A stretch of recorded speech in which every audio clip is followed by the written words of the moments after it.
Welcome to Task Force. We're really glad y'all are here, and we want to tell you a little bit about what this place is and what we do here. But more than that, we want you to hear from the folks who run this place, and it's not me. I get to be here every day with the folks who really run this place. So Jackie Jackson is one of the folks who runs this place. But before we do that, and I think Maurice is coming, I want to ask y'all, how many of you know anything about homelessness? Okay, homelessness is the most serious, dramatic symptom of poverty in our community. In this community, in the state of Georgia, in the nation, poverty taken to its extreme is responsible for homelessness. Never I'm almost 69 years old, but never in all of my life have I seen a time in this country when there was a greater gap between people who have money and people who don't have money. I started doing poverty work in the 60s, and then we were talking about making people's houses weathertight and making sure they got, nutritious food if they were poor. We hadn't even heard of homelessness other than, old alcoholic men you'd see, just kind of wandering around the streets, but not many. So what do you think is the difference between then and now? Less opportunity for less opportunity, fewer jobs, more technology, replacing a lot of workers, so we have lots more what we call redundant workers who are perfectly healthy and can work, but they're just not enough jobs. And the jobs pay, y'all know what minimum wage is? Yes. What is it? $7.30, no, $7.25 an hour. And you know what, have you ever heard people talk about fair market rent? That's if the government does a survey of all kinds of housing in every jurisdiction in this country, that is every city, county, and state. And they say in Atlanta, they look at the market and what the market is charging for like a efficiency apartment, 1, 2, 3, 4 bedroom, and they get an idea of what's fair for that kind of apartment. And if we have a list that we publish every year that gives the fair market rent for those kinds of units in every city and town in Georgia. Guess how much you'd have to earn to be able to afford a 2-bedroom apartment in Atlanta? How much you'd have to earn per hour? How much you think the rent is? 200? To apply 500, no. The rent? How much you have to earn? About 16. Okay, this is, first of all, how much you think the rent is for a 2-bedroom apartment? 700. You talking about right here in Atlanta, in this area? Atlanta? Downtown Atlanta? Downtown Atlanta. About 2-bedroom apartment. It's less. More. More. More. 12? Oh, no. No, more like 1,500. 1,500. A month. Now, if that's fair market rent, that's not the top end of y'all. That's not the most expensive housing. Oh, That's the fair market rent, which is the average rent that people are expected to be able to pay. So the government says you should be able to afford your housing on 30% of your income. If you got to pay $1,500 in rent, and that's 30% of your income, what do you have? This is good math. Yes. What do you have to earn for that to be only 30% of it? Wait, what can you say that one more time? Can you repeat that? $1,500 a month is 30% of what? 1/3 of what is $1,500? It's approximately $4,500. There you go. $4,500 a month. That's per month as well. That's per month, y'all. Think of it. $4,500 a month. I've never earned that much in my life. Ever. Ever. I mean, I was crazy. You don't even, I don't even think you make that much. Yeah, you have to really go to college to earn that kind of money. Finish high school, go to college, get a good job. So what happens is people try to pay high rents. Like if they're earning minimum wage, they're working 2.5 jobs just to pay a minimum amount of money for housing. That's just a setup for homelessness. So when you hear people say homelessness is a matter of addiction and bad behavior and people don't want to work, those are lies. Because everybody you see up there has those problems too. We all do. Everybody does. But they're not down here. And the only difference is poverty. And in this city, poverty is majority African American. Homeless people are 95% African American in this city. And that does not mirror the population either. So it is uneven and unequal because of racism, and racism is also a factor in poverty in this city and in the state, big time, big time. So we just want to give y'all a little feeling for what it really is like, and then let you hear from some folks who are running this place, because I'm not anymore, I'm too old. But I get to stay around and they get to pretend I'm in. Who wants to go for it first? Oh, okay. How y'all doing? My name is Latimer Reese. What do you, is, Agape community. okay, and that is High school. It's like, high school students or high school? it's high school, elementary, and middle. You're still in school? Yeah, We're we're high schoolers.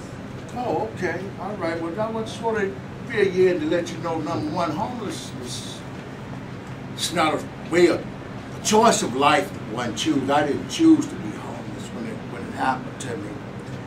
And to clear up something, people that you may see do some drugs or use alcohols or whatever, they call them functioning addicts is what they are.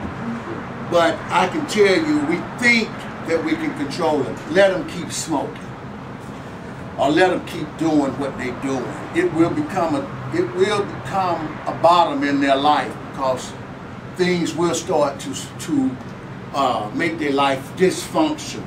It starts with those little bitty things that we think people don't know, but it increases. So there's no such thing as a controlling addict.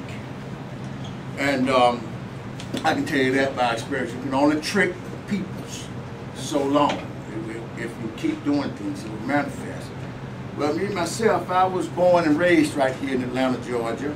And if most of you are familiar with the place, I was raised the first part of my life here in Boulevard, over here in Fourth Ward. We moved to Bowen Homes. You're familiar with Bowen Homes, are you? Okay, well then that's where the turning point started to happen. That's where the turning point started to happen. I just want you to hear this because it's really important. The turning point of my life started to happen in Bowen Homes. I had two choices, right way and the wrong way. Me wanting to be one of the bad boys, part of the crowd, I chose to go the opposite way. So that means that I started turning over trash cans and smoking weed and dip-dabbing in beers. Yeah, you're familiar, ain't you? Real early. Well, you know,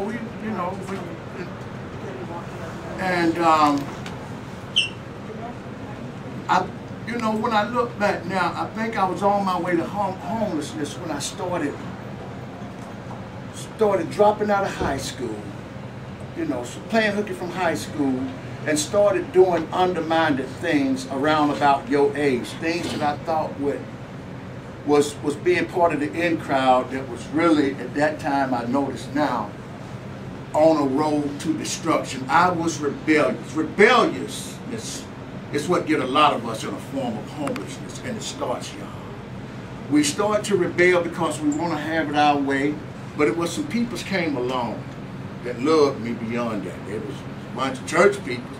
They did. Beyond the stench, they picked the brother up, hugged him, and loved him. And I started to make some changes in my life by accepting some spirituality in my life. Call it what you may wish. And it was young people just like yourselves who started to help me to see things a little clearer too. I started to listening to people, because I couldn't even run my own life at 35, 40, and 50 years old. You know, I got my GED like a lot of you gonna get, finish. I finished at 48 years old in the penitentiary. I've been in the penitentiary 3 times. I've never worked a job a year in my life, young peoples. I've never owned a car. You know, I've never had my own place or nothing like that. I'm 52 years old. I just got into life of my grandkids and my kids. This is no proud thing, I tell you. It's just letting you know that it started at an age like you, again, with rebelliousness. And I just want to just say this here to you. That God is good to me. I went the spiritual route. It works in my life. Whatever you find that'll help you, take on and cling to it, because you're going to need it. It's getting rougher during your time, and you can turn your lives around and become leaders in this country. I know you can. But I want to say to the people that got you in their group and love you now, listen to them. Trust in what they are decisions for you. Even though you may not want to, give them the choice, give them the chance to trust them. They're looking out for your welfare, and I know it's going to benefit you. It'll work in your life. It will make a change. You'll become fine young ladies and young men and wives and husbands. Just listen to them, man. Break down, do what you got to do, but try what they tell you. I wish I would have.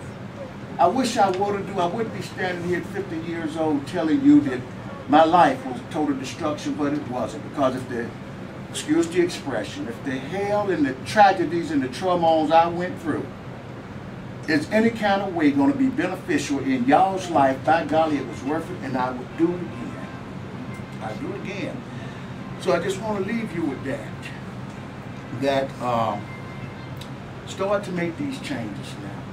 Because if you don't, it don't get no better. Now I'm here in the transitional program at the Atlanta Task Force for the Homeless. I work over in the day center. I get a chance now to give back. I help a neighbor. God uses me as a vessel. A lot of brothers and sisters out there obtain stuff like IDs, birth certificates, food boxes, referrals to help with their utilities. These ain't all homeless people. Some that's been cut back on their jobs. Parents that can't keep stuff up. God got me here to be able to help them, to put them in contact with the people that can. Even in their kids' lives, obtaining stuff that y'all may need. Medical attention that can be paid for when they can't afford it. So, and I thank God today where I am, and I'm kind of beginning to like myself, and finally I'm on some kind of road. So I won't take too much time. I just say, listen to me. You know, because guys like me and these brothers you finna see, we have paid this way for you, man. We've paid a heck of a cost. So you don't have to pay this cost, my brothers and sisters. You can come up and be what you want to be today. President Obama showed you that. There's no stopping you.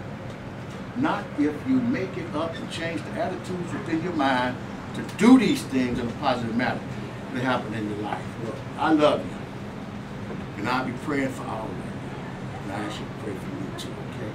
God bless you. I got to go back over because some people's waiting on some services from you. So I'm going over and do what God put me here to do.